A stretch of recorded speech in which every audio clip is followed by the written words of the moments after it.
उन्होंने राष्ट्रपति को चिट्ठी लिखी है और उसमें जिक्र किया है कि सेना देश की होती है, किसी पार्टी की नहीं होती। सेना के सियासी इस्तेमाल पर भड़के हैं पूर्व सेना प्रमुख।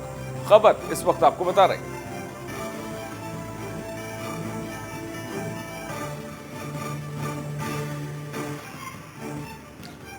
पूर्व सेना प्रमुख भड़के हैं और राष्ट्रपति को चिट्ठी लिखी है, जो हम दिखा भी रहे हैं आपको, और इसमें साफ तौर पर जिक्र भी किया गया है कि सेना देश की होती है, किसी पार्टी की नहीं होती, उस पर राजनीति करना ठीक नहीं।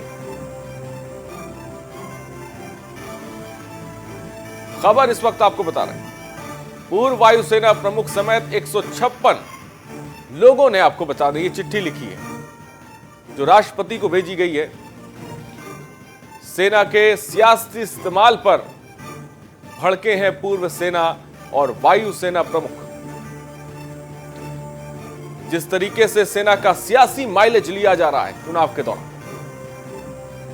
और यह छुपा नहीं है, जिस तरीके से बयानबाजी देखने को मिलती है, किसी तरह की सेना की कार्रवाई हो, सर्जिकल स्ट्राइक का जिक्र हो, तो जो सियासत उस पर होती है, इन्हीं तमाम चीजों को लेकर पूर्व सेना वायुसेना प्रमुखों ने राष्ट्रपति को चिट्ठी लिखते हैं। उसमें नाराजगी भी जाहिर की जाती है और यह जिक्र भी करते हैं कि सेना देश की है, बीजेपी की नहीं है।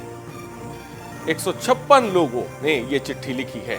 सेना के सियासी इस्तेमाल पर भड़के हैं, आवाज उठाई।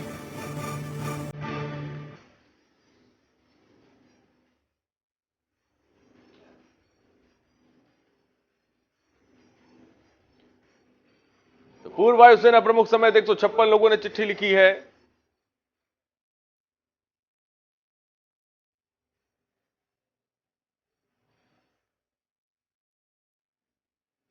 पूर्व सेना वायुसेना प्रमुखों ने राष्ट्रपति को चिट्ठी लिखी है। तस्वीरें आपको दिखा रहे हैं। सेना देश की है, बीजेपी की नहीं है, ये बात कही गई है चिट्ठी में। पूर्व वायुसेना प्रमुख समेत 156 लोगों ने ये चिट्ठी लिखी है और सेना के सियासी इस्तेमाल पर भड़के हैं। हमारे एडिटर भावेश जी इस वक्त फोन लाइन पे जुड़ गए। भावेश जी, पूर्व सेना वायुसेना प्रमुखों ने राष्ट्रपति को चिट्ठी लिखी है, इसमें सेना का सियासी इस्तेमाल को लेकर उनका मिजाज भड़का है, क्या कहेंगे आप?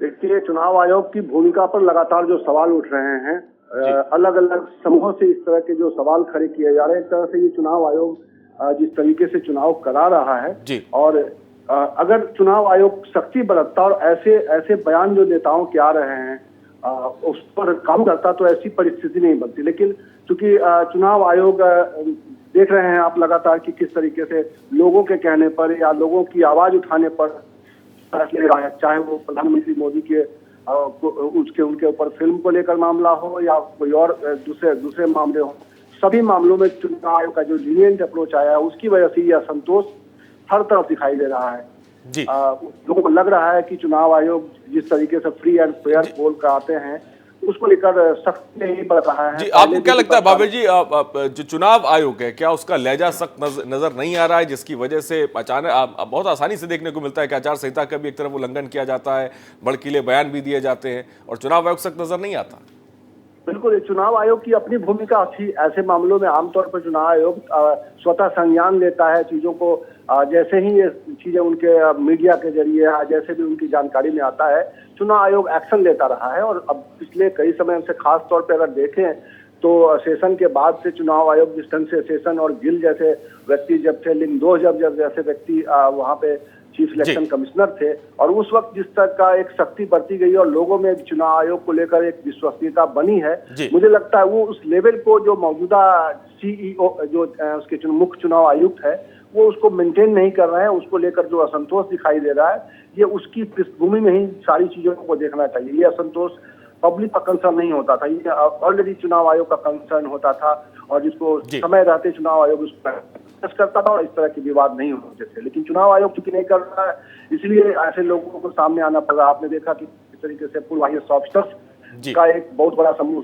जिसमें 66 लोग ऑफिसर शामिल थे, उन्होंने कंसर्न व्यक्त किया। उन्होंने 9 पॉइंट्स रेज किए कि किस तरीके से चुनाव आयोग इस चीजों को एड्रेस नहीं कर रहा है और राष्ट्रपति से शिकायत उसी तरह का ये बिल्कुल मामला जी। है।